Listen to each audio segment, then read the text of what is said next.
posted in accordance with the Texas Open Meetings Act. The following board members are in attendance: Kronda Timish, Catherine Sells, Christy Hassett, Tracy Miller, Jenny Prosnick, Angie Cox. So we will consider to take action with respect to the canvassing of the May 5th Board of Trustees election. For place 1, a total of 9,862 votes were cast, with each of the candidates receiving the following votes: Kronda Timish, total votes of 5,511. Sandra Weinstein, total votes of 4,351, for a total of 9,862.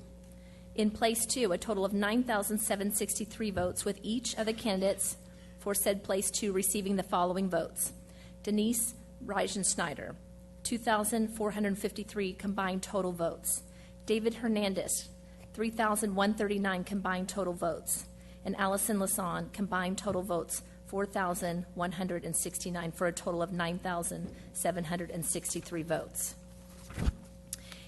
It is appearing to the Board of Trustees and said board so findings that Kronda Timish received the highest number of votes cast for place 1, and that Allison Lasan received the highest number of votes cast for place 2. It is therefore found and declared that so ordered by the Board of Trustees of the Lewisville Independent School District, that the above trustee election was duly called, and that the notice of said election was duly posted, and said election was held in accordance with the law, and that said election Kronda Timish and Allison Lasan were elected to the said Board of Trustees, subject to taking the oath of office. It is further found and determined that written notice of the date, place, and subject of this meeting was posted on the bulletin board used for posting notices of the meetings of the Board of Trustees in a place convenient and readily accessible to the general public, and said notice having been so posted remained posted for the time required by law to precede the scheduled time of said meeting. The above order being read, it was moved and seconded at the same do pass. Thereupon, the question for being called, with all members of said board shown above are voting aye, or nay. So, do all the board members vote aye for the new board members? Oh, okay, hang on. Switch to page 2. Okay, reverse that. Okay, based on the results of the Denton County and Tarrant County, I move that the board adopt the order declaring the results of the election, electing Kronda Timish to place 1 and Allison Lasan to place 2, subject to taking the oath of office. Do we have a motion to approve? Ms. President, I concur with the motion. Thank you, Ms. Prosnick. Do we have a second? Second by Ms. Hassett. All in favor? Aye. This motion carries.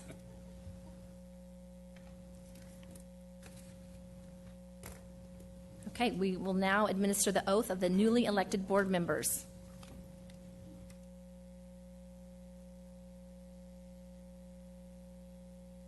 Congratulations, Allison and Kronda.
We will now convene a closed session as authorized by Texas Government Code Section 551, specifically 551.071, 072, 074, 076, and 089. The time is now 6:07.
Good evening, everybody. I'm going to go ahead and start the meeting. We will now convene into open session. The time is now 7:18.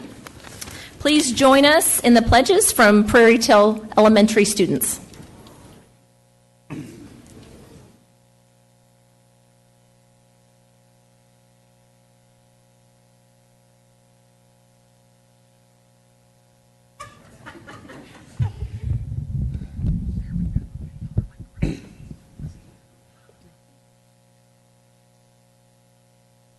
I pledge allegiance to the flag of the United States of America and to the republic for which it stands, one nation, under God, indivisible, with liberty and justice for all. And for the Texas flag. I honor the Texas flag. I pledge allegiance to thee, Texas, one state, under God, one and indivisible. Hey, stay up there, please. So we would like to recognize fifth graders from Prairie Trail, Avery Kenny and Xander Matthews, and their parents. Please stand if you're here.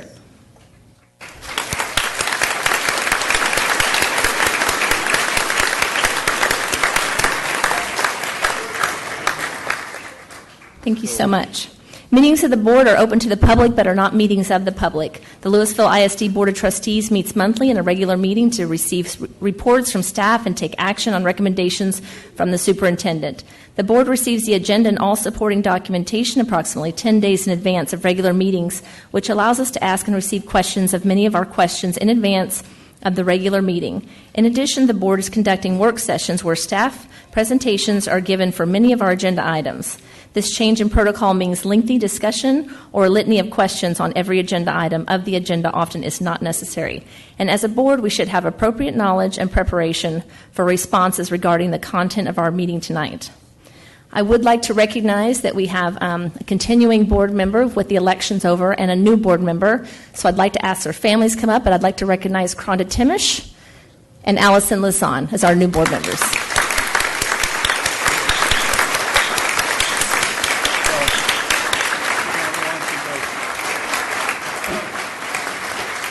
Ms. Timish, do you want to introduce your family?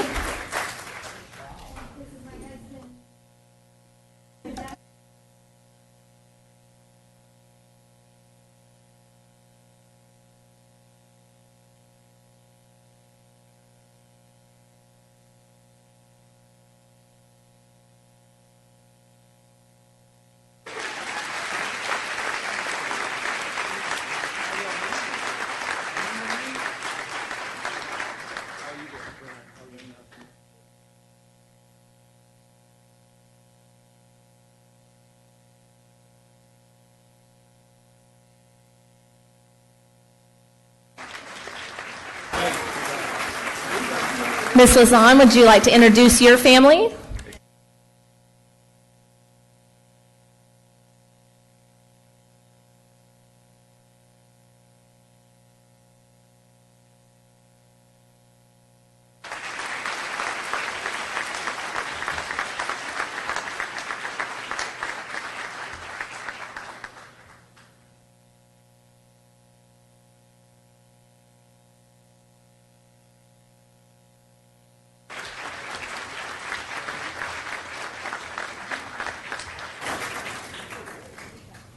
Okay, the first order of business is to recognize the board and to elect officers. So board members will be nominating for president, vice president, and secretary. So we'll be doing each one at a time. So do we have a motion for president? Yes, Ms. Cox. I move to nominate Angie Cox as board president. We have a motion by Ms. Prosnick. Do we have a second?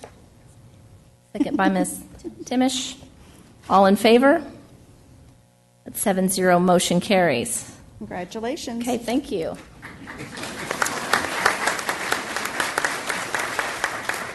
So do we have a motion for vice president?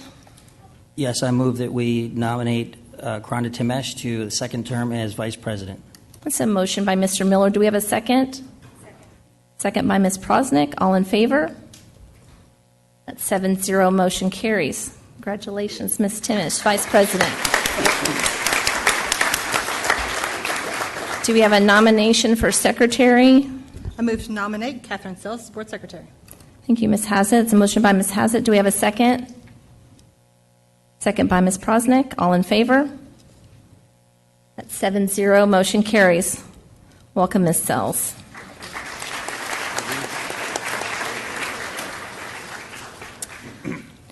Before we get started with our closed session, we'd just like to take a few moments to recognize former board member Tricia Sheffield for all her service that she has done in leadership that we've provided. We'd like her to bring her family up here and say a few things, and we have some fun goodies for her. You have to come up.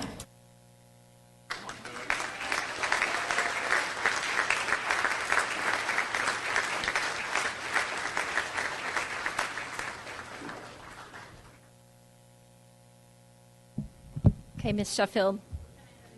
Yes.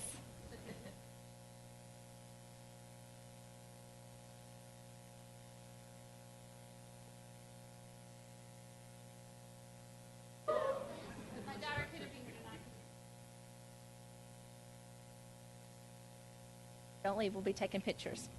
But this has presented Ms. Sheffield to you, Board of Trustees Place 2, in grateful recognition for your 6 years of dedicated service and sincere commitment to the students and staff of LISD. May 14th, 2018. Thank you. Thank you.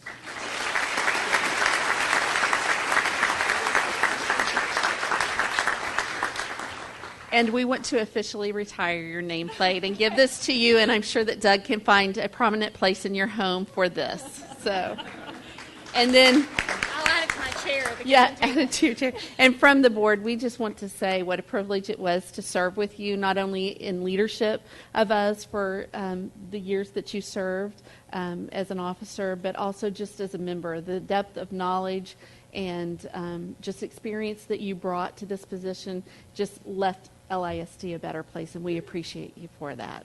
So this is from the board.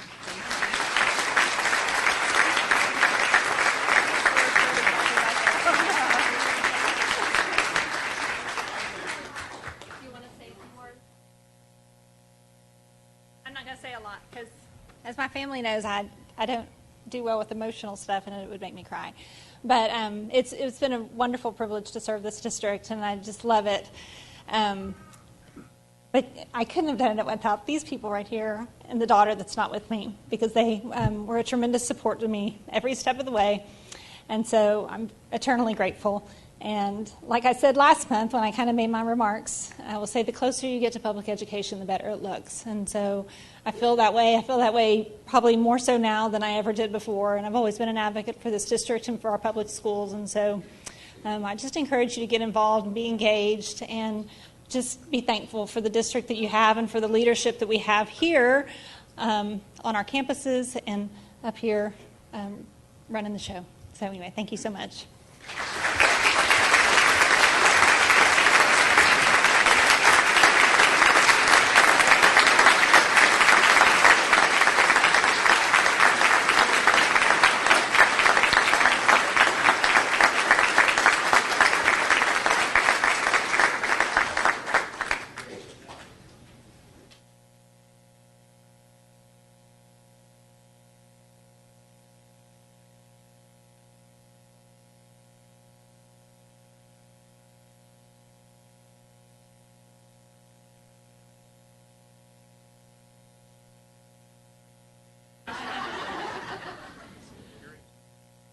Thank you, Ms. Sheffield. Okay, consider an action item discussed in closed session, personal recommendations, appointments, discipline, dismissals, duties, employment, evaluation. Would someone like to make a motion for personal recommendations? Ms. Cox, I move that all personnel recommendations be approved as presented by administration. Thank you. That's a motion by Ms. Prosnick. Do we have a second? Second by Ms. Hassett. All in favor? 7-0. Motion carries. Okay, pending litigation against the district, civil action number 418 CV00191 ALM KPJ pending in the United States District Court for the Eastern District of Texas. Would someone like to make a motion? Can I just move to approve what you just read? Sure. Move to approve. It's a motion. It's a motion by Ms. Hassett. It's a second by Mr. Miller. Okay, You need to I read do it. have to Please say read it. Okay. I move to approve the covenant to not sue associated with civil action number 4:18-CB-00-191-ALM-KPJ, pending in the United States District Court of the Eastern District of Texas as discussed in the closed session. Thank you. That's a motion by Ms. Hazzett and a second again by Mr. Miller. All in favor? That's 7-0. Motion carries. Thank you. Now we have recognitions tonight by our Chief Communications Officer, Amanda Brim.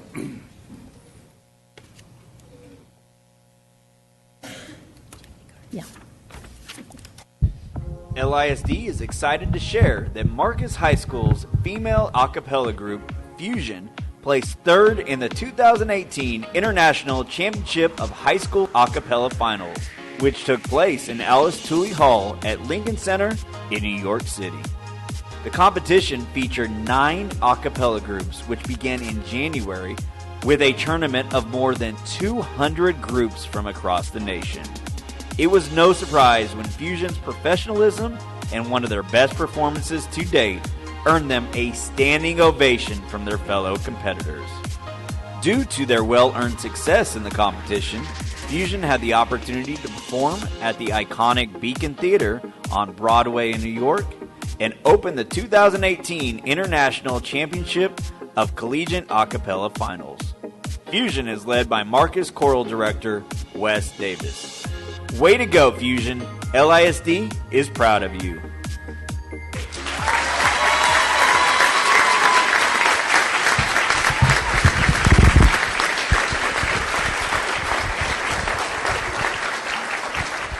Thank you so much. Just a quick recognition of all of our students.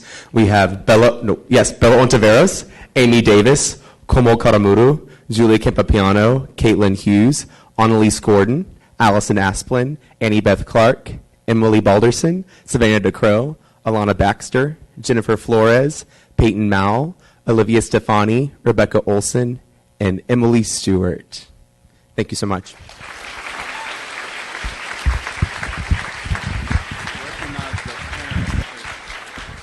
If any of our parents are here, before we leave, ladies, if any of the parents are here, these students, if we would please stand and be recognized at this time for coming out and supporting your student.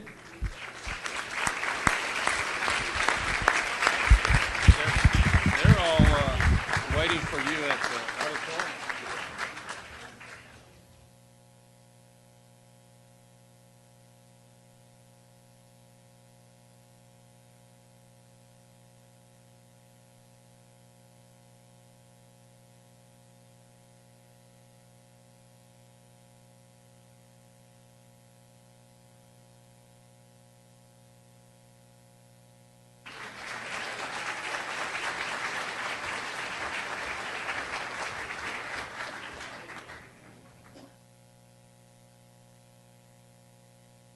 We're ready.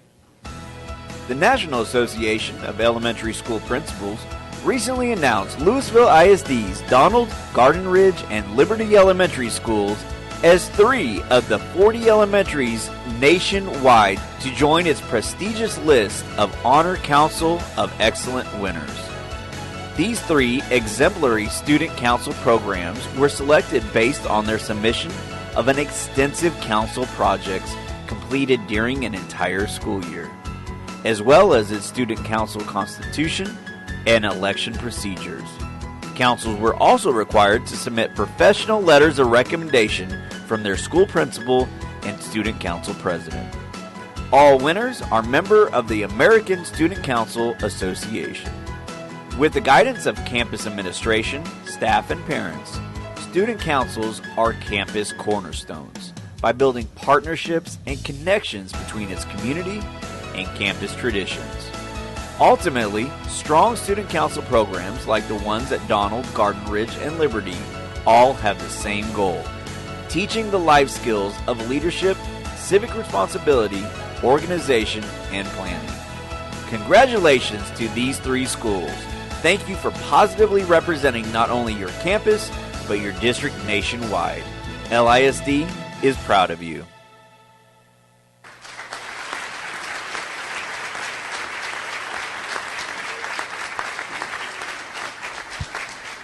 We have a few of our officers and committee members here. President Carly Williams, Vice President Jack Waslowski, Historian Annabelle Kinzel. Activities and Event Committee, Wesley Massey and Bryce Rapp.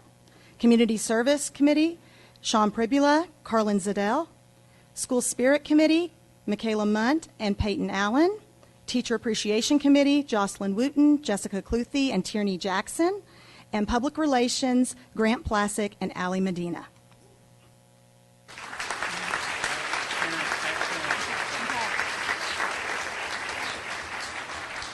If you're a parent of one of these students, would you please stand? Thank you so much for your support all year long. We really appreciate it.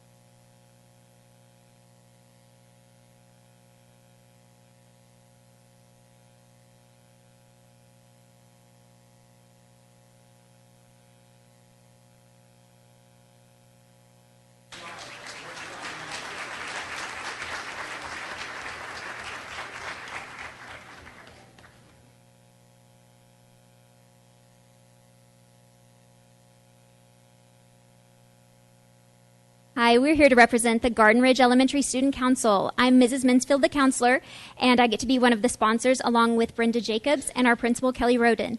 And here representing tonight, we have three of our officers. We have our president, Emma Jane Haney. We have our treasurer, Meghana Barani, and our secretary, Brooke Bickford. Thank you.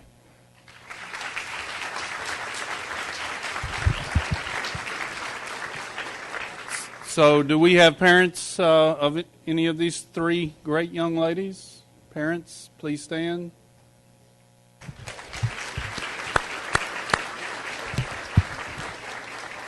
Also, parents of any of these great student council folks or any of the other groups, we have the videos that we post on our website, so don't feel like you have to video the video. All right?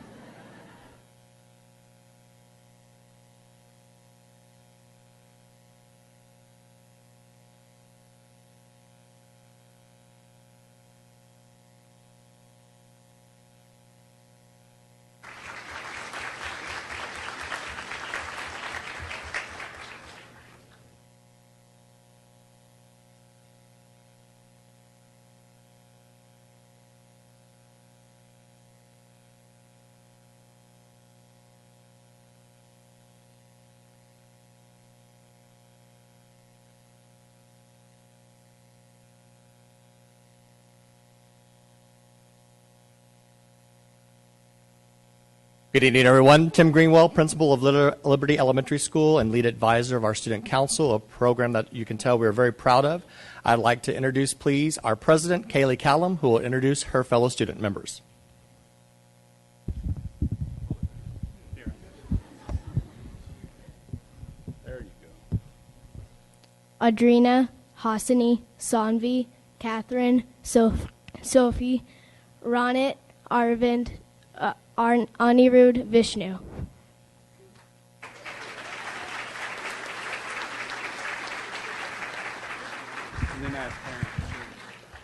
And my co-advisors, Laura Trainer, Dana Richter, and would our Liberty families please stand who are here in support. And thank you very much for being with us this evening and for your constant support.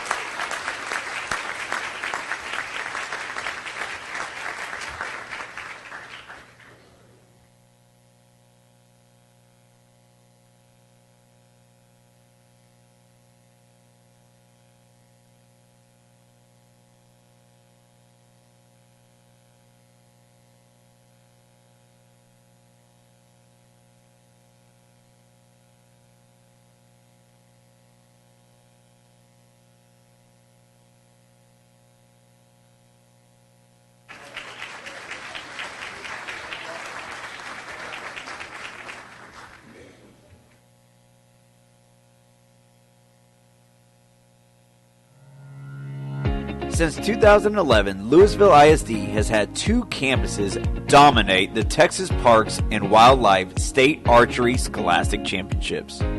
During this time, both Arbor Creek Middle School and Lamar Middle School archery teams continuously take turns claiming second, third place, and multiple championship titles.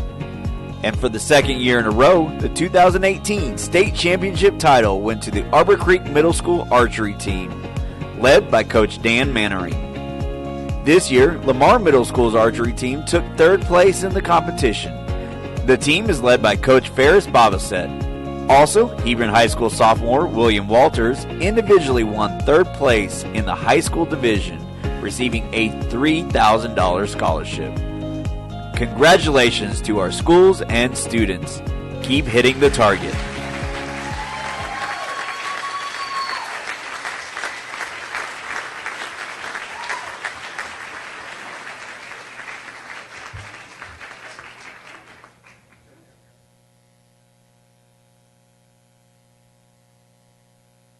I'd like to thank all of you for being here. And this is a total shameless plug, but tomorrow night at 6 o'clock on Channel 8 News, if you would turn your TVs on, there was a little bit of a video, 6 a.m. Yes, a.m., thank you, where they came out and shot our kids getting ready for the national tournament. If my parents would please stand up, and parents of all shooters, Lamar and Arbor Creek, if you guys would stand up real quick. Thank you, because without your support,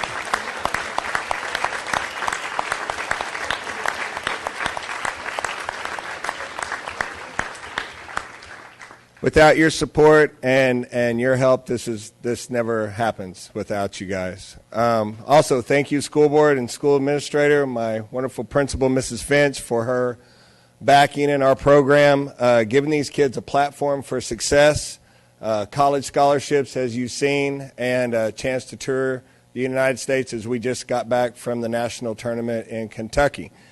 For the past 9 years, Lamar Middle School and Arbor Creek Middle School has dominated the middle school division, winning first or second in those tournaments. It's through a lot of hard work. Most of these kids, if this was your first year to shoot a bow, please raise your hand on either team. It was your first year to shoot a bow.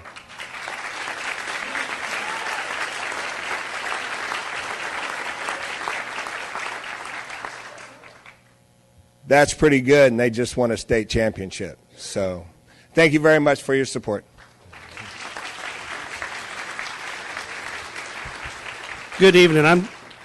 Good evening. I'm Chad Russell, principal at Lamar Middle School. I just want to congratulate and recognize our students being the silver medalists this year at the state championships this year. And we're super excited about and proud of our long-standing tradition at Lamar as an archery school. I'd like to thank Coach Babaset for all of his dedication and hard work with this bunch. So congratulations, coaches and students.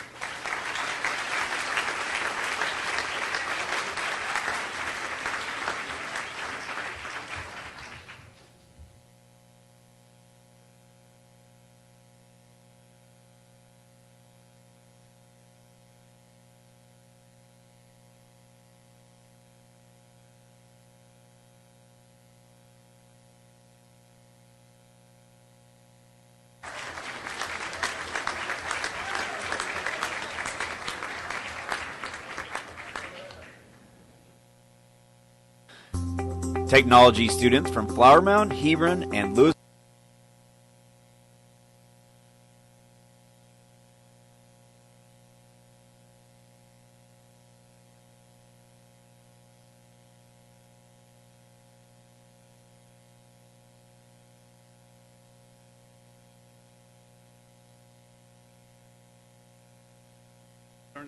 Technology students from Flower Mound, Hebron, and Lewisville High Schools, as well as McCamey Middle School, successfully dominated the 2018 Texas Technology Student Association's State Championship competition. Flower Mound won second in state overall, with 60 first place, 46 second place, and 36 third place wins. FMHS also finished first and second in the Zone Vex robotics competition. Also, FMHS student Adam Uke claimed the first place individual High Point Award. McCamey Middle School won third place overall with 5 first place, 4 second place, and 3 third place wins. 2 Hebron students claimed second place wins, and LHS brought home 4 first place wins and 1 second place win. Congratulations to this year's LISD TSA students, and good luck to those who have qualified to compete in the national competition this summer.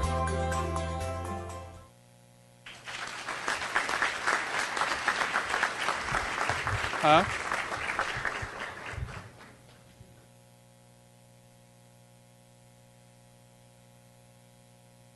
Yes, we want to thank the school board for sending us to state. It was an awesome experience, and we had, I've got here listed from the Darius Wells in the blue shirt. He's our chapter president, and he took second place in a resume contest, did a fantastic job with a lot of competition. Next is Michaela Alex, and then Haley Ivy, and they, along with Augustin Cruz, were in a team event, so that second place medal was a team event at state. Then there's Connor Mihalik. He brought a robot, FTC robot, and our notebook had already received a trophy award in FTC, and it took first place, best in state, heavily contested. Also, Haley Ivy received a first place, which is a gold medal. And she received that in a transfer, original artwork, fantastic work. I wish we should have brought it so you could see it. And then we had also Brandon Funk, who could not be here, and Isaiah Sun, who also took gold medals. And we're so proud of them. And we want to thank the district for our support. Thank Mr. Kosh for his great support to Technology Student Association. And we really appreciate the opportunity to go to state. So.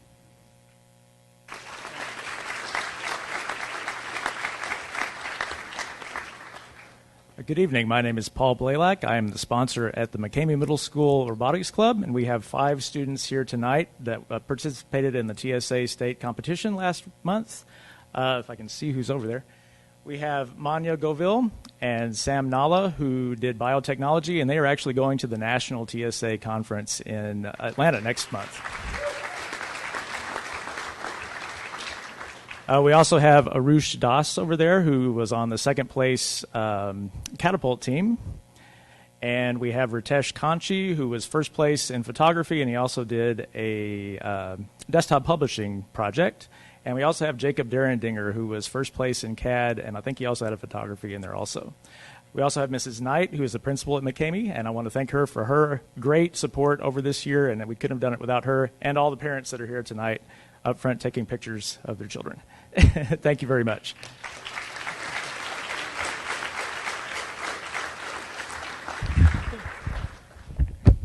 There you go. First off, I want to just thank you for being here. We're at a little handicapped. What we do here at Flower Mound High School, we work around exam times. In other words, our teams, our robot teams, our technology teams don't meet if you have homework. And right now we're in the middle of AP exam, calculus exam to be exact, so the majority of our students are out really actually studying. Hence the word, the hardest fun you'll ever have. But this team is an extraordinary team. We're really seriously in the middle of things. We still have quite a few events to go to. We have world championships to go to. We have national championships yet to go to. But Flower Mound this year in TSA placed second, as you already know, in overall. They placed first and second in VEX robotics competition. We placed first in High Point. That was Adam Uke with project event performance. We placed overall second in state with 60 first places, 46 second places, 36 third places, 34 fourth places, for a total of 5,160 points, which one of our highest scores we've ever had. But these representatives that we have today, Aiden Childs, Adam Yoke, Garrett McGee, and Carter Henry are some of our most reliable, some of our most dedicated students we have, and I'm very proud of all these. And I want to thank Mrs. Leo for letting us go and backing our program. But once again, we have 90 more people that we're going to be sending out to world and national competitions after this one is over. Thank you very much.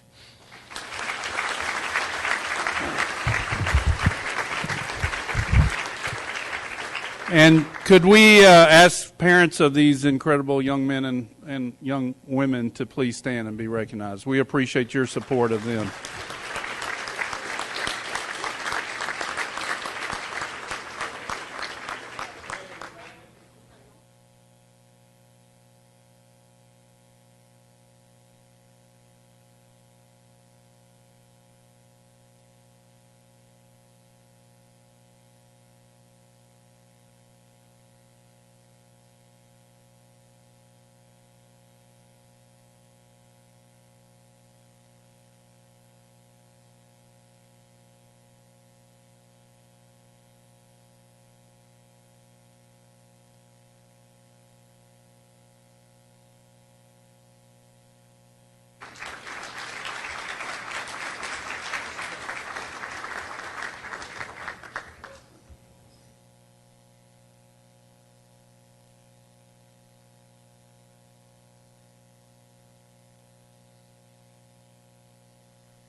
This year, Flower Mound, Hebron, Lewisville, and Marcus High Schools each had multiple first and second place winners at the Texas Distributive Education Clubs of America 2018 State Career Development Conference in Dallas.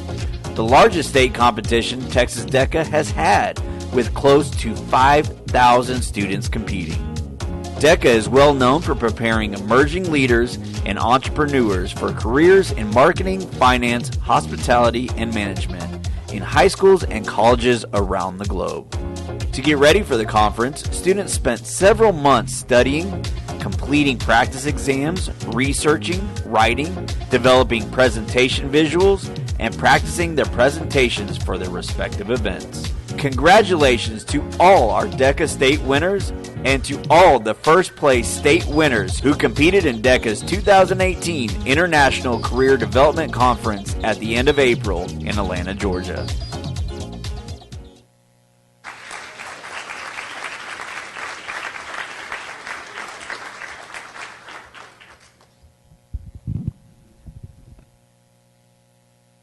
Thank you again for having us here tonight.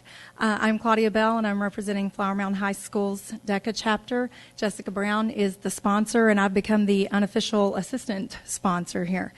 We have with us tonight three of our students, Yunay Herselman and Samir Rahman and Colby Gately. The three of them all qualified for state, and Yunay and Samir both qualified for the International Career Development Conference that was in Atlanta last month. And I am very proud to say that for the first time in Flower Mound High School's history, both of those students, both Samir and Yunay, qualified for the finals round. And this is among 18,000 or so students that are there. So it was really quite impressive. Samir competed in financial consulting, and Yunay competed in financial operations research. And very proud of them. Thank you.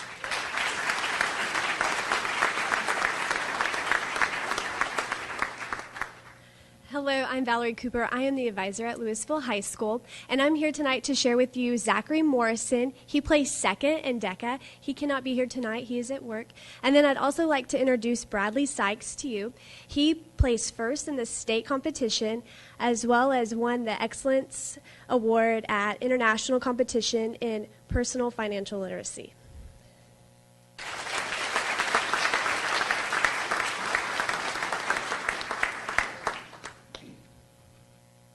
I'm Kendra Day. I'm the DECA advisor at Marcus High School. And this year we did very well again. And I like to say we've got a good tradition going. We had 12 make the stage. 7 were second place winners in their events. And I've got a couple of second place with us tonight. Josh Mayer and Ronit Yalwalker. And they were second in entrepreneurship team decision-making event. And then we had 5 that were first place winners that got to go compete at the International Conference in Atlanta, Georgia. And I've got Anusha Hegde, and she competed in fashion merchandising promotion plan. and Nikita Belusu, and her partner is not here, Shupa Cherakapali, and they competed in the International Business Plan. And we also had two more young ladies that made it that couldn't be here tonight, Scout Strite and Savannah Stassi. So, thank you.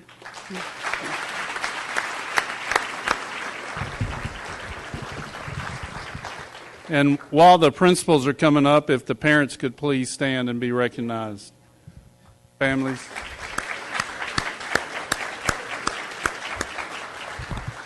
And Samir, I might need to talk to you about financial advising later.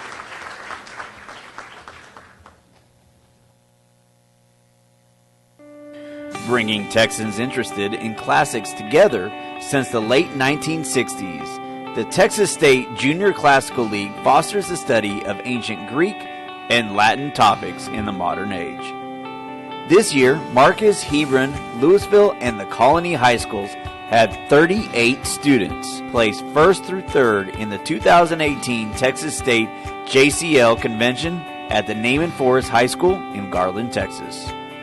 Hebron had 14 first-place wins in vocabulary, Latin mottos, vocal ensemble, 1 second-place win in open sermon, 3 third-place wins in open sermon. Lewisville's Aaron Jackson won second place in Roman history. Marcus had first-place wins in Roman life, poetry competition, t-shirt design, which will be the state t-shirt for the Texas participants at the National Convention, 6 second-place wins in classical art, oil and acrylic, research paper, creative writing, Latin vocabulary, and Roman life, and third-place wins in Roman history, mythology, dramatic interpretation, and Latin mottos and abbreviations. The Colony won first place in Latin oratory, second-place wins in sight recitation, Greek life, Olympica, decathlon, and Latin derivatives, and third-place wins in classical art, grammar, reading comprehension, and geography. Congratulations, and good luck to those who will continue on to the National Convention.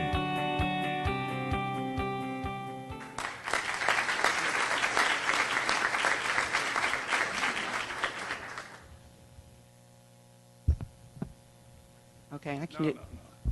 I'm not that short. Okay, I'm Melisande Santos. I'm the JCL sponsor at Marcus High School, and we appreciate all the support the district has given to our Latin programs over the years. We have some pretty strong ones in Lewisville ISD, if you don't know. Here from Marcus High School, I have 6 of our 8 top place winners. We have Eric Apples and Nick Fopiano and Catherine Vale, can't see, and Harley Simpson, Avery Carroll, and Taylor Maddox. And Eric, Harley, and Avery are going to be representing Marcus High School at Nationals. It's at, where is it? It's in Miami University in Oxford, Ohio this summer. And so we're proud of them.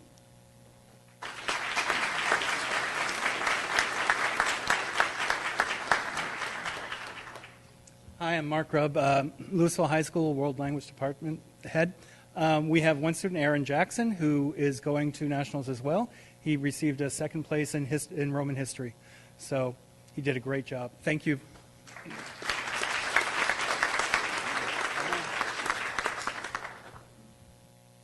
Hi, I'm Jenna Laurie. I'm the Latin teacher at the Colony High School. And I'm excited to introduce Nancy Lemus, Melvin Flores, and Samantha Pines. Melvin is actually representing the Colony at our national convention, so we're super excited about that. Thank you.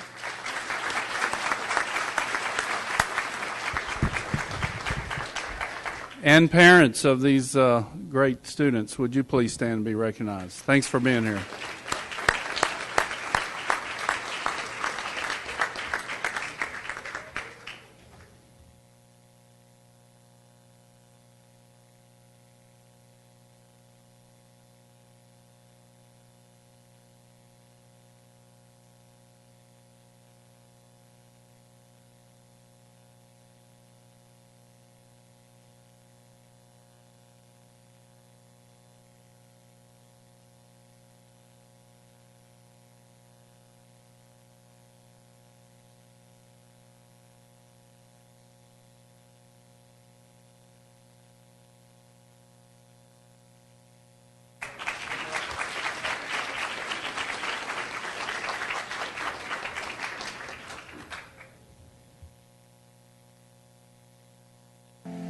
2 students from across the district achieved statewide success in the 2018 UIL State Theatrical Design Competition held in Round Rock ISD's Raymond E. Hartfield Performing Arts Center in April.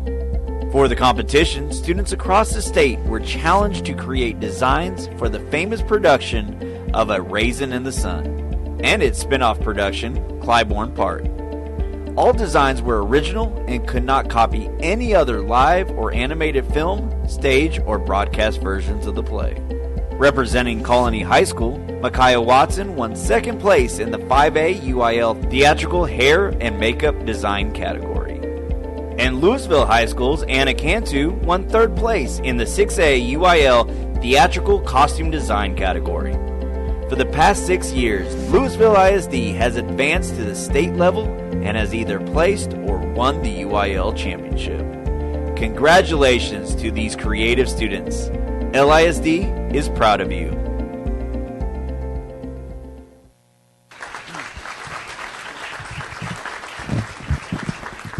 I'm Dwayne Craig, and I'm the theater director at the Colony High School. LIC had about 15 students that went to UIL Academics and won at Play Meet, and out of those 15 from Hebron and the Colony and LHS, we had 2 to place. Anna Cantu placed 3rd in costume design, and the Colony's Micaiah Watson placed second in hair and makeup design. And Micaiah's joined by her father, Tyson, here. He's here tonight as well.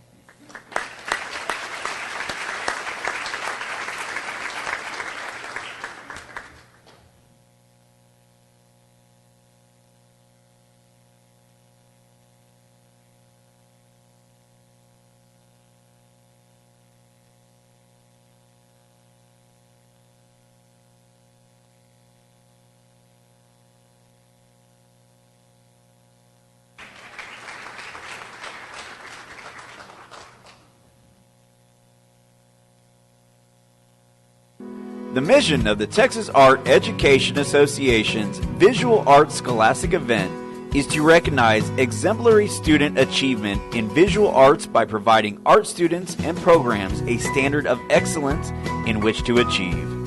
This year, Lewisville ISD had 18 students earn prestigious VASE awards, 3 of them Gold Seal winners, which is the highest honor one can earn in VASE. In order to receive this honor, a panel of jurors evaluates and rates each state entry to determine the degree that each work demonstrates originality of concept, technical expertise, understanding of the Texas essential knowledge and skills, and the interpretation of the student's stated intent. Artworks receiving an exemplary rating are awarded the state VASE medallion. Then, the state jury panel will select distinguished Gold Seal winners from those artworks receiving an exemplary rating. All Gold Seal pieces will be exhibited in a variety of venues across the state, culminating with the Gold Seal exhibition at the annual TAEA Fall Conference. Congratulations, students. What an impressive accomplishment.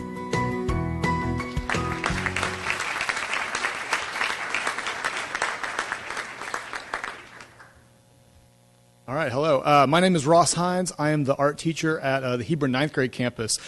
This year at our particular VASE event, there were 32,000 entries across the state, spread out between something like 25 to 26 different regions. The next count that went to state was 2,200, and of those 2,200, they only picked 150 for a Gold Seal. Lewisville had 3 of those total spread between 3 of our campuses, and so we're really happy with that. At the 9th grade campus, I had 4 freshmen that went. We had, I about called her by her sister's name, I'm sorry, Michelle Dalafar, Lindsay Peterson, and Bethany Yang, all received 4s, which is basically almost like second place kind of. They medal. That's really good. A lot of people did not. And then finally from my campus, Claire Song received a Gold Seal as a freshman. So that's pretty much like a state championship in art.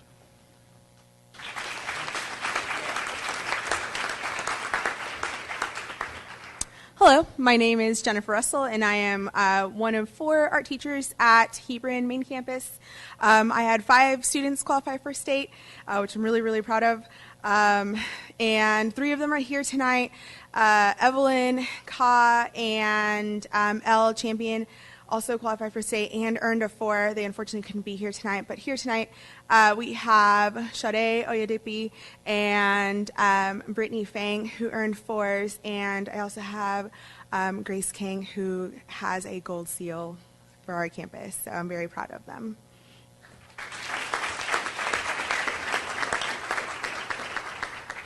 Hi, I'm Josh Fletcher from LHS Harmon, and this is Miss Chana Jamie, who doesn't like talking on microphones either. We had a lot of kids go to VASE this year. It's probably our largest group we've ever had, and our 3 students that were picked to go to VASE all medaled, and Jackie actually received a gold seal. Jackie Palcastre, Nelson Camillo, and V. Jack. So, thank you.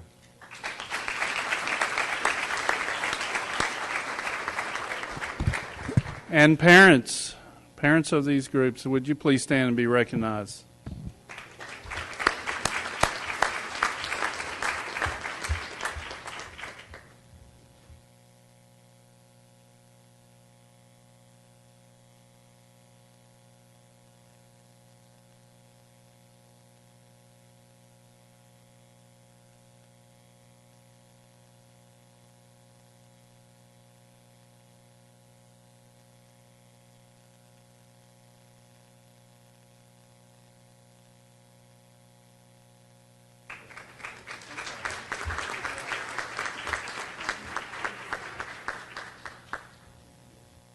Flower Mound 9th grade campus teacher Amanda Killo was recently named the National Council for Geographic Education 2018 recipient of the Distinguished Teaching Award, an award that honors those who have made extraordinary contributions to teaching and learning of geography in the classroom.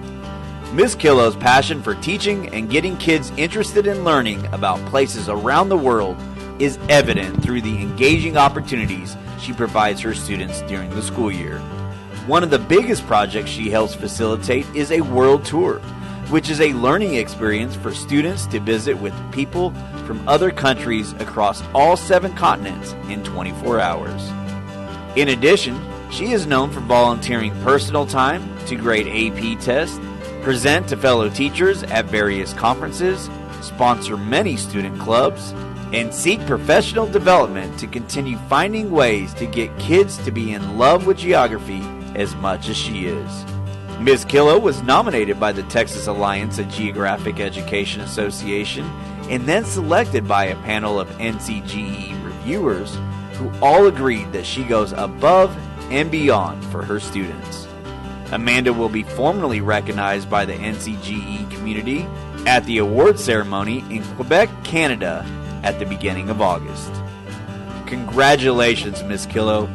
We appreciate all the work you do to ensure our students remain engaged and learn beyond the classroom walls.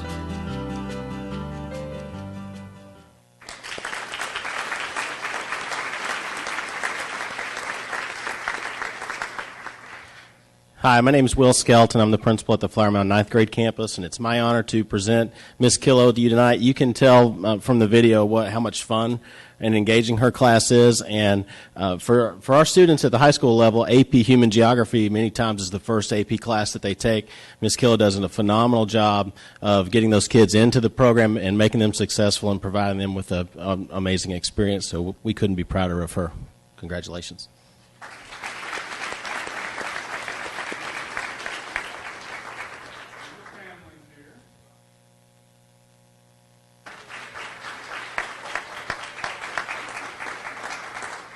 Yeah, that's her husband, John Killo, and her kids, Peyton and Case.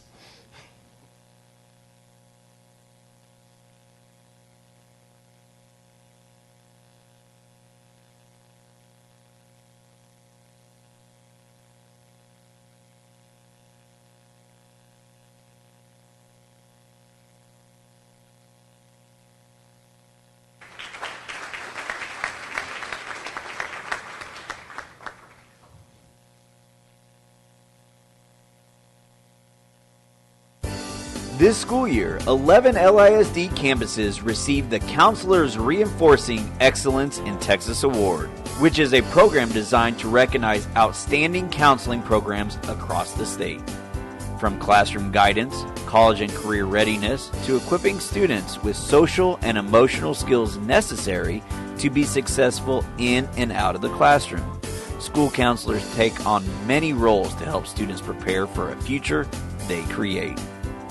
LISD's 2017 Crest Award winners are Castle Hills Elementary, Coyote Ridge Elementary, Garden Ridge Elementary, Homestead Elementary, Rockbrook Elementary, Downing Middle School, Lamar Middle School, LHS Harmon, Flower Mound High School, Hebron High School, and Marcus High School. CREST, which is sponsored by the Texas School Counseling Association, is a continuous improvement document that school counseling programs use to demonstrate effective communication and a commitment to obtaining results. Through CREST, counselors can highlight how their program and campus supports students. Ultimately, for a campus to earn a CREST award, they are evaluated in 7 categories to ensure optimal practices are in place to best serve students, staff, and community. Those categories are principal's comments, school counseling advisory council, school climate and safety, student results, major achievements, community partnerships, resources, and parent collaboration. Congratulations to these excellent counseling programs, which are among a group of only 69 schools across the state to win. LISD appreciates all that you do to help our students achieve success.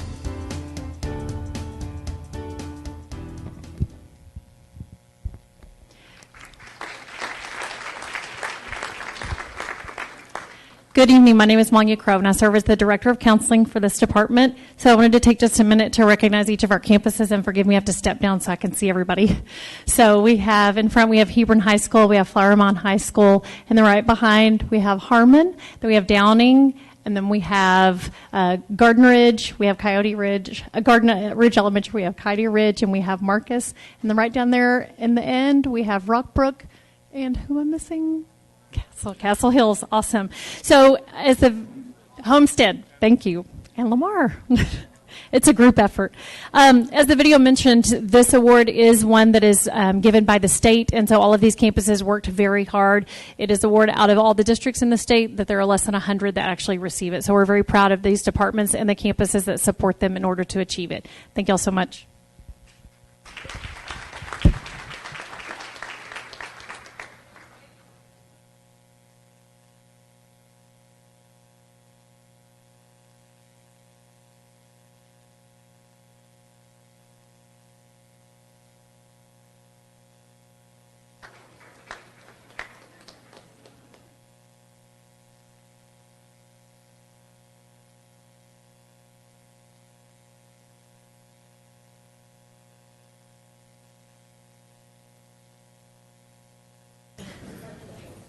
Let's give another round of applause for all of these great winners tonight.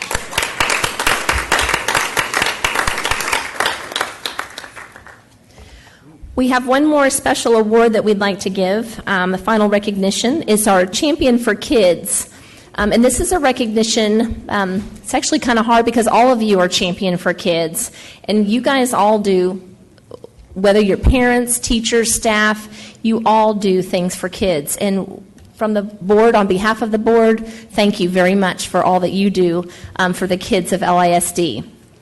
But this award recognizes an outstanding community member who makes a significant positive impact in LISD by dedicating their time and talent to help students thrive.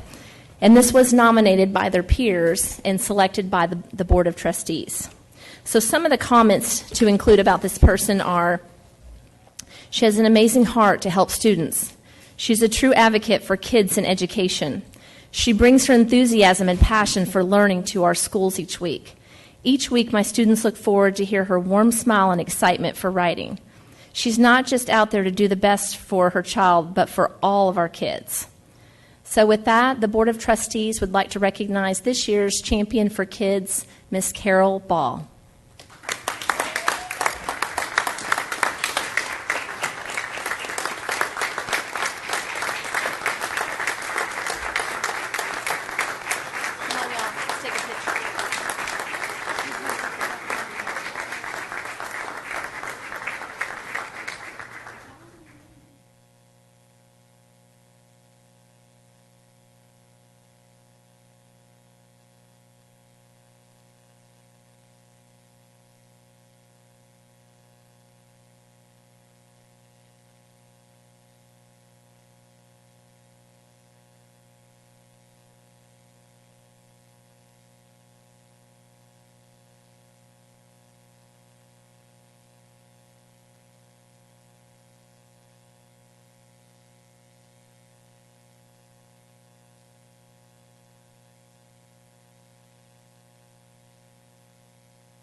Congratulations, Carol. Well deserved, and thank you for all you do for the kids of LASD.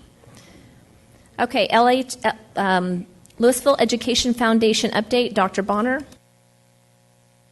Yes, we have with us tonight Ms. Connie Pelfrey and Commissioner Andy Eads to present the quarterly update. Well, perfect. Well, thank y'all. It's a pleasure to be here again tonight. This is my last time to greet you on behalf of LEF as the president of the board. And I'll tell you, we've accomplished so much over the many years we've been working together. And as I sat here tonight, I was telling Connie, it's so inspiring to watch all these kids, especially to come this meeting of the year and see all the great accomplishments that the kids have achieved and all the wonderful faculty and staff and y'all's great leadership. So thank you. We have a PowerPoint tonight, and they're going to cue that up. I've got a few things we'd talk about is celebrate some of our success, which we've recently experienced, and start out with last week we gave over 319 scholarships away, and many of y'all were at Lewisville High School. Thank you at Lewisville High School when we were able to do that, and to crank out 319 scholarships within just over an hour was a wonderful accomplishment. $212,000 in scholarships. We're very pleased about that. And we thank you for your support in that as well. We celebrated our 10th annual, I'll advance this, our 10th annual LEF Golf Classic. We did it a few weeks ago, and this was another record-breaking year. This was we netted $74,000 at a golf tournament at Castle Hills. And so very pleased about that. We had great leadership from our board and many of the vendors here at the school district who are very supportive and wanted to get engaged and promote the education here. So that was a record year. I'd like for everybody to mark their calendars. So teachers, if you're watching from home, we would love to encourage y'all to apply for your teacher grant, and we're accepting those grant applications through June 8th. So have a few more weeks here at the end of the school year to go ahead and get those grant applications in. And I'll tell you, those grants go from $100 in value up to $2,500, and most of them are awarded at the $2,500 dollar amount. We're welcoming several new board members to our great board, and these members come from across the district, and so we really try to work on gender diversity, ethnic diversity, and geographical diversity. And so we have Josh Ashford from Consolidated Insurance Markets. We're also welcoming Ray David from Point Bay, Lori Fickling from the Lewisville Chamber of Commerce, and Lindsay Pollock from Inspirity. So we're very pleased to have them. We couldn't do the great things that we do without funding, and I wanted to go over several of our endowments and publicly acknowledge these folks who've made a financial commitment to LEF. And so we have two permanent endowments, the Dr. Nandal and Sheila Singh Family Teaching Grant, and that's a permanent endowment, and the Highland Village Lions Club. So they've been very supportive over the years, and they came in and did a full endowment earlier this spring. We have several temporary endowments, and those total just at $10,000. And we have our hashtag Tomorrow Matters Scholarship, our Arbor Creek Middle School PTA Scholarship, Atmos Energy, their STEM grant, Bright Wealth Management Scholarship, the Doug Killer Memorial Teacher Fellowship, Jenna Walker Memorial Scholarship, Josh Marshall Memorial Grant, Linda Holman Student Legacy Scholarship, and the Scott Nelson Honorary Scholarship. So we're very appreciative of all their financial support. And we have a temporary grant endowment that actually rolled into a permanent status, and that was the Marty Kidd Memorial Scholarship for $10,000. So you can do a $10,000 endowment, which will get you a scholarship, which generates about $500 in interest earnings to award each spring. So that was just under $50,000 in new endowments just this year. We have some exciting upcoming events we would like to have you put on your very busy schedule. And so we already have the date set for September the 8th, 2018. We're having it at Hilton Garden Inn. Again, that's our evening for education. I'm so excited that we started this a couple years ago where we publicly acknowledge have honorary chair people. And so we're excited to acknowledge the Buck family. So we're going to Carl and Alex and Mary Beth Buck are going to be our honorary chair people. It's going to be a great night to celebrate their lasting contribution to the district and to LEF. Later in the fall, on October 15th, we're going to have the Jim Collin and Steve Allen Memorial Golf Event, and this was our second year to do this, and this is a partnership. We believe in partnerships at LAF, and this is a partnership with the Denton ISD Foundation in partnership with the Lewisville ISD Education Foundation. So it's a great event, very successful last year. We're hoping that it'll be successful again. That's going to be at the Denton Country Club. And finally, we've already marked our calendars for the LAF Scholarship Awards, and that's going to be later next spring, April 23rd. And then our golf classic is going to be April 29th, again at Castle Hills. So, I'm happy to entertain any questions. All right. Thank you for this opportunity for us to come quarterly to come give you an update about our partnership. Thank you so much. Thank you, Mr. Eads. Thank you, Elliot, for all that you do for our district. Absolutely. Okay, now we would hear a request to address the board. Persons desiring to address the Board of Trustees must fill out a speaker card prior to the meeting. No presentation shall exceed 3 minutes. The board cannot deliberate on any subject that is not included in the agenda. So we have 2 speakers, and one includes students as well. So I'm not sure how y'all want to do this, but Josh Kirby, Madison Cato, Joshua Dunham, Bria, is it Nataret? I'm sorry. And then Brenda Tenorio. Did I botch those up? Okay. Good evening. My name is Josh Kirby, and I'm a law enforcement instructor at Career Center East. I brought 4 of my seniors over here to speak very briefly with you and just let you know what they've been doing this semester. They're actually part of the law practicum program. So instead of class, they're out in the field, and they're interning and shadowing at different law enforcement agencies and law firms. Just real briefly, some of the places that they have the opportunity to intern at are Lewisville PD, Flower Mound PD, the Colony PD, Frisco PD Forensics Unit, Denton County Constable's Office, Denton County District Attorney's Office, JCS Law Firm in Lewisville, and Brotherton Law Firm in Highland Village. We really want to thank you for the support you have for CTE education. That's stuff that I only dreamed about when I was their age. So they're experiencing things that we didn't. So thank you for your support, and thank you for the leadership you have in the district.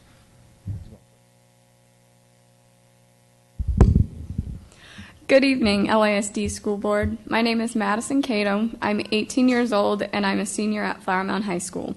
My dad being a battalion chief for Flower Mound Fire Department, and my mom being an elementary teacher at Liberty, I was raised in a household with servants' hearts, so it only seemed natural for me to follow in the path of public service.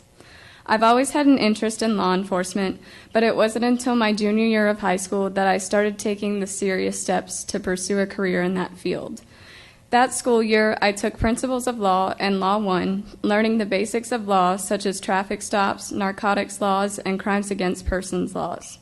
Unfortunately, because I started so late, those were the only 2 classes I took before taking law practicum. In law practicum, I've had the opportunity to intern at several agencies such as the Colony PD, Frisco Forensics, Lewisville PD, and Flower Mound PD. Most of the time spent at the police departments consisted of ride-outs with patrol, and Frisco Forensics was a more hands-on experience, teaching me forensic photography, fingerprinting techniques, and shoe castings. Just because of the hands-on approach, I would say that Frisco was my favorite of the cycle. After graduation, I plan to attend NCTC just to get rid of my basics, and then I plan to attend TWU and earn my master's in forensic psychology.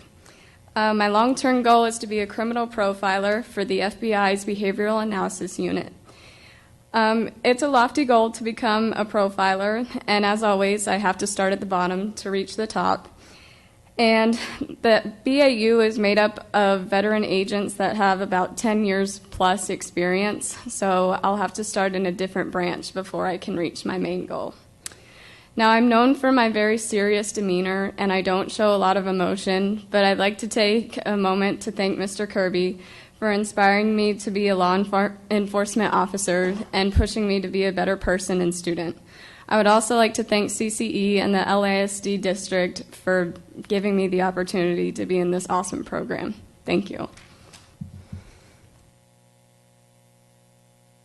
Hello, my name is Joshua Dunham. I am a senior at Marcus High School and have my eyes set on becoming a police officer in the near future. I moved to LISD my 7th grade from Arlington, Texas. I've wanted to be an officer ever since I talked to my uncle about his service. He was an officer in Detroit and retired from there. It sparked my interest and took off from there. My sophomore year, I took Law 1 with Officer Kirby. My junior year, I took Law 2 with Mr. Mauser. Officer Kirby was a K-9 officer in Garland and now is a reserve officer in Denton. He opened my eyes up to K-9, and ever since that first year, I have my eyes set on K-9. To become in the K-9 unit, you have to put in your times on the street. Date nights on the street is what I'll be looking forward to at the beginning of my career. I'm looking at Dallas PD or Garland PD to get the experience of quick thinking and getting used to the more intense calls that officers around here don't usually get every day. My plan after high school, I will be going to Tarleton State University and will be studying business. I've been told by multiple people in this profession not to get a degree in criminal justice, but get another degree that I can use as a backup plan. During this program, I've seen and experienced many different things. I've seen the criminal side and the civil side of this profession, two very different sides of law enforcement. The criminal side catches my eye the most because of the fast-paced situations you are put in. We have many different rideouts with many different PDs, including Colony PD, Flower Mound PD, Lewisville PD, and the Denton Constable's Office. The Colony PD stuck out to me the most because I was there the most and did the most rideouts there. The camaraderie between all the officers and civilians made it feel like a family. They are very welcoming in teaching the younger generations about law enforcement. I highly encourage younger law students to take this class and see if they truly want to pursue this career. Thank you for offering this program to us, as I am very fortunate for this class. Thank you for your time. Hello. My name is Brenda Tenorio, and I'm a senior at Lewisville High School. My interest in law enforcement started when I was in 5th grade and played detective games. Although it was a job that I didn't quite understand yet, it continued to be my answer when I was asked what I wanted to be when I grew up. In 8th grade, I heard about the classes offered at the career centers, and I had no doubt in my mind that I was going to take them. I planned my schedule for the next 4 years around the law enforcement classes. My freshman year, I took Principles of Law and Public Safety and Law 1 with Mrs. Deaver, a retired DE agent. She provided a better understanding of different career choices in law enforcement. I wanted to be a federal agent just like her. At the end of my freshman year, I became pregnant with my son and had to alter the way I would go about achieving my goals. My sophomore year, I had to double up on my core classes in order to not get behind and find a balance between motherhood and being a student. I was disappointed that I wasn't able to take Law 2, however, I didn't let it discourage me. My junior year, I took Law 2 with Mr. Mauser, where I was able to develop my leadership skills and learn to get along with different personalities and points of view. I also took forensic science with Ms. Rascon. I was able to improve my physical health by running twice a week along with other exercises. Being in her class, I was able to realize that there were more careers to choose from in law enforcement. Lastly, practicum has been a great experience because it has allowed me to see the real deal. I have taken away something from each department. After sitting in dispatch, shadowing detectives, riding along with traffic and patrol officers and constables, I became more aware of what things I liked and didn't like. Listening to the words of advice and experiences showed me that I can accomplish whatever I set my mind to. Each person has their own path, and it motivated me to continue on mine. Without this program, I would still be struggling to figure out my future plans. After graduation, I will be moving to Missouri with my son and his dad to live on the military base, Fort Leonard Wood. I will continue school by taking classes at the Community College, Central Texas College, and transferring to university to get my bachelor's in social work. Eventually, I want to get my master's degree in psychology to work with victims of crime, especially children and women. While going to school, I want to find a job working at a dispatch center in a police department to just get my foot in the door.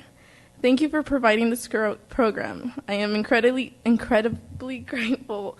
And that little boy that you saw running around, that one is mine. So thank you so much. Okay. Good evening, everybody. My name is Brianna Veretti. I am a current senior over at Hebron High School. I'm also an active member of the CCE practicum program. This program has helped me tremendously by just giving me a glimpse into the future that I aspire to have as a lawyer one day after many years of school. Prior to this class, my prerequisites consisted of an Intro to Law 1 and a Law 1 course, along with doing 2 years of being on the Career Center East mock trial team, posing as a defense attorney, and helping take my team to the regional final round 2 years running. Although my prerequisites aren't as lengthy as my fellow peers, I was able to show my undying drive and hard work ethic to be deemed deserving and asked to be a part of this program. Since my interests were geared more towards the legal aspects of everything, my curriculum was much different than those of my peers. I decided to take the first 8 weeks over at the district attorney's office in Denton and shadow many of the lawyers, starting from where they put lawyers fresh out of law school, which is at the very bottom, and work all my way all the way up to the top and be able to work with the specialty lawyers that they have over there, such as sexual offense crimes and crimes against children. I also then after spent 4 weeks at a private law firm for defense attorneys and did crimes against persons, such as DUIs and DWIs and stuff like that. And I got to work very closely with the paralegals that were over there, seeing as most of the attorneys were always in court. Being so close with them, they allowed me to learn how to draft legal documents and get to sit in and how to properly conduct client meetings that they had going on. As for my future, I will be attending Texas A&M in the fall. Mr. Kirby has been a big part of this. He's helped me put my future to action. So I'd like to thank him, and I'd like to thank you guys so much. This program has really helped me tremendously as to seeing and knowing and fully believing that that's what I want to be when I grow up, and taking the steps to do so. So thank you guys. Thank you, Mr. Kirby, and we want to thank each and every one of you for all your hard work and getting up here and sharing your stories with us. We want to wish you much success. Are any of their parents here? Are any of their parents here? Please stand. You have great children.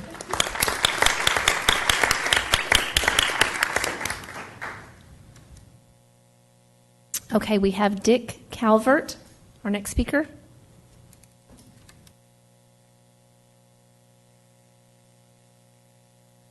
Thank you. It's kind of hard to follow all these young people. I'm Dick Calvert, Calvert Company Architects, 1001 West Main Street in Carrollton. I'm here tonight representing St. Sarkis Armenian Church, who is building a new facility on Charles Street, right at the southeast corner of your Hebron High School campus. St. Sarkis bought this property, did not do their homework, and discovered after they bought it, the property is not served with sanitary sewer. And we have done a significant amount of research, and we found that there's basically about 5 places we can go, and 4 of them don't work. The only one that makes any sense at all is to go across the back of the Hebron High School property There's an existing 20-foot drainage easement, and we would like to build a sewer main under that easement. The cost of it's almost $400,000, and it will be sized to adequately serve your 2 new buildings that you're planning to build at the Hebron High School campus. So it will save the school district the cost of you building a sanitary sewer main when those buildings do get constructed. And I know you can't take any action tonight, but we have the request in to the school district, and I just wanted to make you aware of it. If you weren't already aware of it, it's going through the system right now, and hopefully sooner rather than later we'll get an affirmative answer. Thank you. Thank you very much, Mr. Calvert.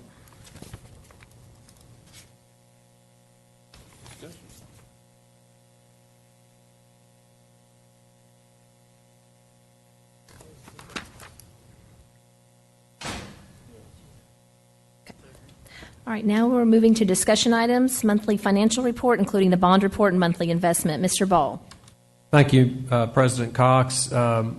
What you have before you tonight is the financial statements for the 7 months ended March 31st, 2018. The financial report indicates that we're on track to do a little better than the budget. And attached to that are the reports on the special revenue funds, the 2 bond programs, the remainder of the 2008 bond funds and the 2017 bond funds, along with the investment report. Certainly, I'd be happy to entertain any questions that the board might have about any of these reports. Thank you, Mr. Ball. Does anyone have any questions? Okay. Video streaming system, Mr. Colbeck. Thank you, Ms. Cox. This is a project that is a 2017 bond project. And what it is basically the old days of cable in the classroom, where cable television was distributed through an analog cable system. Several years ago, as that technology changed and became digital, the district put in encoders. And those encoders are in our data center. And as we were planning the bond program, we had planned to replace that equipment. Currently, there's 16 encoders in the data center, and we've been testing different technology to replace that. And what we're looking to do is bring a recommendation forward in June in which we would have newer technology, better quality. Also, it would reduce space, the rack space being used in the data center, also reduce energy cost. It would also have the ability to encode up to 48 channels if we wanted it to. I know there were some questions about that. Basically what it does is once you encode it, it actually puts that up onto a web browser. So as long as you have a device with a web browser, you can actually stream that content. So this is a discussion item around bringing this forward as a recommendation item at the June 5th board meeting. I'm sorry, June 4th board meeting. Thank you, Mr. Colbeck. Does anyone have any questions? Mr. Colbeck? Okay, wireless presentation tool for classroom projects. Mr. Colbeck? All right. Thank you again. This is another 2017 bond project, and this is something we've been looking to do, but we also wanted to finish up our device evaluation process. And basically the goal we're trying to accomplish is to be able to wirelessly stream content from a student or staff device. And how we're doing that currently, and it's very inconsistent on where we have it right now, but we are using Apple TVs across the district. So what this would actually be is a recommendation item to, over a multi-year project, really in alignment with as we're replacing audiovisual technology in the classrooms, that we would also pair that with an Apple TV to allow that wireless streaming. The recommendation item that we'd be bringing forward would include 670 Apple TVs for year one, and then we'd be looking to do an additional 838 in year two, but that would come forward as an additional action item in year two, early in the fall once the next bond issuance was completed. So this would be staggered as we're doing the actual refreshes in the classroom. So it would include the projector locations that were in the technology portion, as well as new spaces in the renovated campuses as well. So again, this would be an action item coming forward during the June 4th board meeting. Thank you, Mr. Colbeck. Does anyone have any questions? Okay. Hedrick Elementary School continued stipend. Dr. Bonner. Yes, ma'am. Ms. Cox, board members, we bring this item back to you this month as a discussion item following up last month. The item proposes to pay a stipend to Hedrick staff for school year 18-19 for their continuity on the campus. Board first approved this last year as a means to incentivize staff at Hedrick Elementary School to remain there and continue to educate children while the campus is closing out its long run as a campus, as a school. We propose the same thing for 18-19 school year, and you can see in the item the amount that would be paid to the staff at the conclusion of their full service that year. The school's staff would be paid the stipend following completion of the school year, either a full share if they worked all 187 days or a partial share if they served a portion thereof. I'll be happy to answer any questions. Thank you, Dr. Bonner. Does anyone have any questions? Okay, we'll move into action items. Consider approval of purchases for Windows device refresh, DIR TSO 3763, TIPS, TAPS 171001. Mr. Colbeck. Thank you, Madam President. This is, again, another 2017 bond project. We had discussed this in the past during our March work session as well as the March board meeting. And again, we did a discussion item at last week's meeting. This is essentially the Windows computers that we'd be looking to refresh as part of the program-specific computers. Our goal on this is to get the computers ordered, get in place, and actually get them in service for the start of the 2018-2019 school year. What we're trying to do is stagger this particular project with our big rollout for the mobile device refresh. We worked with the purchasing department to do an RFQ. If you recall, too, when we presented the program-specific projects and the bond timeline, we had a specific dollar amount for year one. For program-specific, it was $4,753,930. This particular, we were very pleased with the pricing that we got back. This would actually put our project for this in year one at $3,734,799, and that also provides a little bit of a contingency. If we were short a couple machines here or there, we're trying to do this, conservatively with our inventory numbers based upon our inventory system. So, with that, this action item is to replace the Windows program-specific computers as our year one project in the 2017 bond.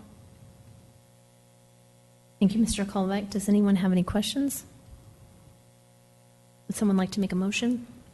I move to approve the recommended vendors Dell Marketing LP, DIR TSO 3763, with anticipated expenditures of $3,717,000 and NetSync Network Solutions, TAPS 171001 with anticipated expenditures of $17,799 as presented by administration. That's a motion by Ms. Hassett. Do we have a second? Second by Mr. Miller. All in favor? That's 7-0. Motion carries. Thank you. Consider approval of meal price increase for 2018-2019 school year. Mr. Ball.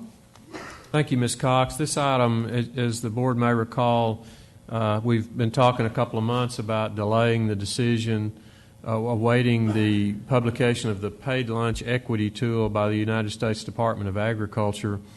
Since the last meeting, they have released information that they are going to not release the tool for the current year, and that if a district has a positive fund balance in the program, they'll be granted a one-year exemption from that. And at the same time, the state Department of Agriculture, the Texas Department of Agriculture, has indicated that they will release some guidance at some point in time, but they haven't provided any timeline about when that might be forthcoming. And so our consensus of our group that is charged with the responsibility of the lunch program and the breakfast program is to go ahead and recommend to the board that we use the calculations resulting from the most recently issued paid lunch equity tool, which would require a 5-cent increase. Our thinking there is that we don't want to put the district in a position where in the following year, when the exemption is no longer in place, that the district could be in a spot where there's a significant increase that would have to be done. So we feel like this would keep us on track to make sure that our lunch prices don't in fact subsidize the free and reduced program does not subsidize the lunch prices, and so that is the intent of the paid lunch equity tool. And so it's our recommendation that the board approve a 5-cent increase for the 2018-19 school year. We also believe that will keep lunch prices consistent with peer districts in the area, neighboring districts, and certainly that's the recommendation. Ms. Brassfield and Ms. McDonald are both here, be able to answer any questions the board might have. Thank you, Mr. Ball. Does anyone have any questions? Would someone like to make a motion? I move to approve the meal price increase of 5 cents for the 2018-19 school year as presented by administration. It's a motion by Ms. Timish, a second by Ms. Prosnick. All in favor? That's 7-0. Motion carries. Consider adoption of an authorizing an issuance of an unlimited tax school building bond series 2018, establishing sale parameters, authorizing the execution of the bond purchase agreement, approving an unofficial statement, and enacting other provisions relating to the subject. Mr. Ball? Thank you, Ms. Cox. The board may recall we discussed this at the work session recently. We did amend our recommendation based on the feedback that we got from the board at that work session. The parameters, that we're recommending are the same as those we discussed. That's the principal would not exceed $125 million. We'd use the 20-year maturity, which would mean no maturity would go beyond August 15, 2038, and a true interest cost not to exceed 4.25%. The thing that's been amended is that based on the feedback in our discussion at the work session, we're recommending this be a negotiated sale, and with the underwriting team comprised of J.P. Morgan as the senior manager, Citigroup Global Markets as the co-manager, and Raymond James as an additional co-manager. And that is the recommendation from administration in consultation with our financial advisor, Hilltop Securities, Mr. John Martin. And certainly Mr. Martin is here and be happy to answer any questions. Mr. Chuck Kobdish is also here with the firm of McCall, Parkhurst, and Horton, our bond counsel, and be happy to answer any questions the board may have on this item. Thank you, Mr. Ball. Does anyone have any questions? Okay, would someone like to make a motion? I move to approve the adoption of an order authorizing the issuance of unlimited tax school building bonds, Series 2018, establishing sales parameters, authorizing the execution of a bond purchase agreement, approving an official statement, and enacting other provisions relating to the subject. I further recommend that the authorization of the sale be conducted as a negotiated sale with the following underwriting team: J.P. Morgan Senior Manager, Citigroup Global Markets Co-Manager, Raymond James Co-Manager, as recommended by administration. That's a motion by Ms. Prosnick. Do we have a second? Second by Ms. Hassett. All in favor? Oh, Mr. Miller? Oh, yes, we have a discussion. So I just wanted to, I'm going to support the item as I mentioned in the work session, but I just want to make sure that it's noted here in public session that we're going to have a bond strategy discussion. While I get the timing issue of getting this done before the next tax rate vote, I just remain uncomfortable from a cash management perspective that we're using the tax calendar as a reason to drive our bond sales versus kind of looking at a 2 to 3 year out plan that says these are the scenarios on what the tax rate is, this is where we're at from a cash management. I can't reiterate enough that for me to support any other bond sales, that's important. Now, maybe it doesn't matter how I vote, but I just am uncomfortable that we're using calendar to drive our decisions versus an overall strategy, and I just wanted to go on the record with that tonight again. Thank you, Mr. Miller. Any other discussion? Okay, that's a motion again by Ms. Prosnick and a second by Ms. Hassett. All in favor? That's 7-0. Motion carries. Consider approval of a guaranteed maximum price for the following projects. Mr. Ball? Thank you, Ms. Cox. This item relates to the first one relates to the Mill Street Elementary School. Balfour Beatty is the construction manager at risk, as we've discussed at our work session. This has been through a competitive bid process under the supervision of our construction and also our purchasing department. That process has resulted in a guaranteed maximum price proposal from Balfour Beatty of $31,495,335. And it's our recommendation that the board approve this guaranteed maximum price. Thank you, Mr. Ball. Anyone have any questions for Mr. Ball? We have a motion. Make the motion, Madam President. I move to approve the guaranteed maximum price of $31,495,335 for the Mill Street Elementary School by Balfour Beatty, and that the superintendent, chief financial officer, or executive director of procurement and contracts be authorized to sign any documents to implement this action as recommended by administration. It's a motion by Ms. Sells. Do we have a second? Second by Ms. Timish. All in favor? That's 7-0. Motion carries. Consider approval of a 10-classroom addition at Vickery Elementary School. Mr. Ball? Thank you, Ms. Cox. As the board may recall, during the bond planning process, it came to light that there would be a need for a 10-classroom addition at an elementary school to be determined. And we're at a point now in the bond projects where we've been able to identify that Vickery Elementary School is the recommended location for that 10-classroom addition. And this project has already been awarded to Stantec Architecture Firm, but we didn't have the location, so they couldn't begin design on that. And so the recommendation tonight is that the board approve the location of Vickery Elementary School for the 10-classroom addition, and that, as was said previously in the last motion, that the superintendent, the chief financial officer, or the executive director of procurement and contracts be authorized to sign any documents to implement that action. And Mr. Fite is here and Mr. Hughes with our facility service and construction folks, and or myself. Would any of us be happy to answer any questions the board may have? Thank you, Mr. Ball. Does anyone have any questions? Mr. Miller?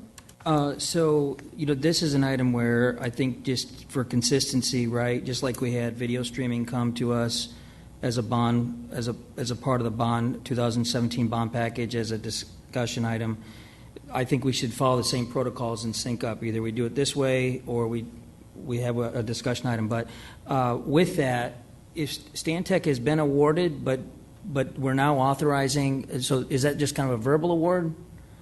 That's a great question, Mr. Miller. The board did, when we presented the year 2 projects, this was one of the projects, and those projects were divided up between the 2 firms we use. And this one was awarded to Stantec, along with all of the projects on the year 2 list of the 2017 projects. About half of them went to Stantec, and the other half went to Huckabee. But at the time, we didn't know the location, and this is a time-sensitive thing because we need this, and that's the reason for going straight to action, because we need to have this. This addition completed and ready for service when school starts in 2019. So that's the reason for bringing it forward tonight. Yeah, I appreciate that. Maybe we should have had it in our work session. But so as it relates to executing what the recommendation tonight is that we are authorizing Dr. Rogers or you or Mr. Martin to execute an agreement. This is just basically that we've assigned these projects between two firms. Now the only agreement to execute really is the architect, because everything else is going to have to follow the GMP or CMR designation, the GMP, et cetera. Absolutely. That's a great observation, Mr. Miller. Right now, the only thing that this commits us to is some design fees with the architect. And once we get the design to a point where we have the specifications, then we'll begin the process of moving forward. It'll come back to the board at that point. So this just commits to the design fees. And it also commits to it being at Vickery Elementary. Any other questions? I just have a point of clarification, Mr. Ball. So just want to confirm that all the funds for the project will come out of the 2017 bonds. Is that correct? That is correct, Ms. Cox. Thank you. Would someone like to make a motion? I move to approve the location of Vickery Elementary for the 10 classroom addition, and that the superintendent, chief financial officer, or executive director of procurement and contracts be authorized to sign any documents to implement this action as recommended by administration. That's a motion by Ms. Prosnick. Do we have a second? Second by Ms. Hassett. All in favor? That's 7-0. Motion carries. Consent agenda items. Are there any items that need to be pulled? I would like to pull M1D. M1D. Oh. Yeah. M is consent, 1 is general, and D is consider request.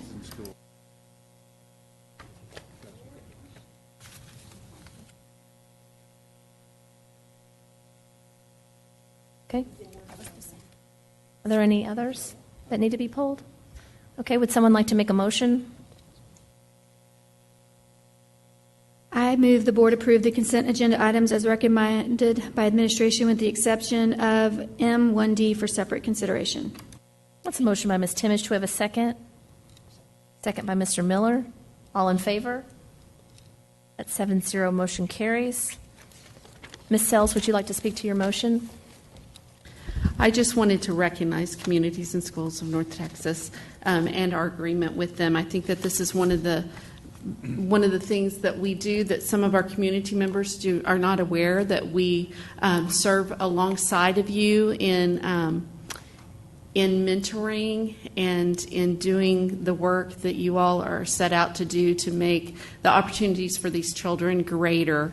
And I just want to say that as a mentor for the last couple of years, my heart is touched, and I just wanted to thank you for the opportunity to be a partner with you. And for sitting here for 2 hours, Mr. Miller says.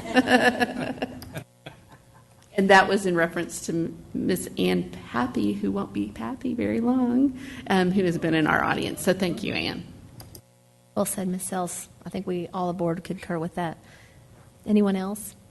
Would you like to make a motion? Second by Ms. Timish. Motion by Ms. Sells, second by Ms. Timish. All in favor? 7-0. Motion carries. Okay. Should I close it out? Okay. We will now enter into closed session as authorized by the Texas Open Meetings Act, Texas Government Code, Section 551. The next item on the agenda is to consider Level 3 student discipline appeals.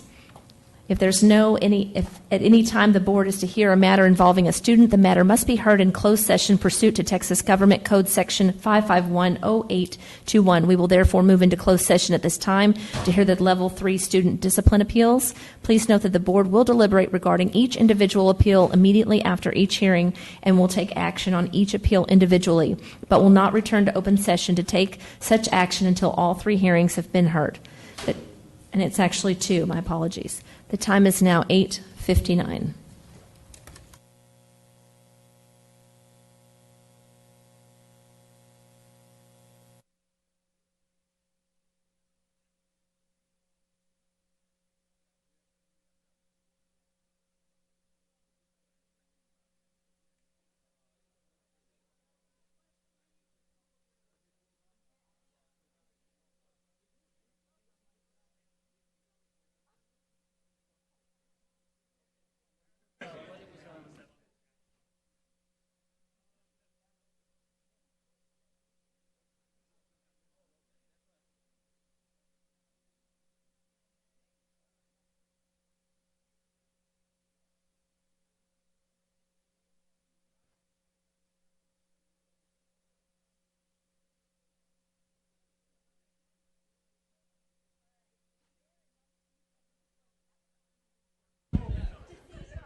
We are back on record for open session. Having returned from closed session, the time is now 10:32.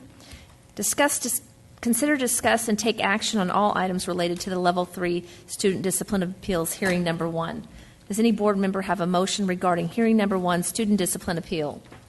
Ms. Cox, I move to uphold the Level 2 Student Discipline Decision of Administration for Level 3 Student Discipline Appeal Hearing Number 1. That's a motion by Ms. Prosnick. Do we have a second? Second by Ms. Hassett. All in favor? That's 7-0. Motion carries. If there's no further business, this meeting is adjourned, and the time is now 10:33.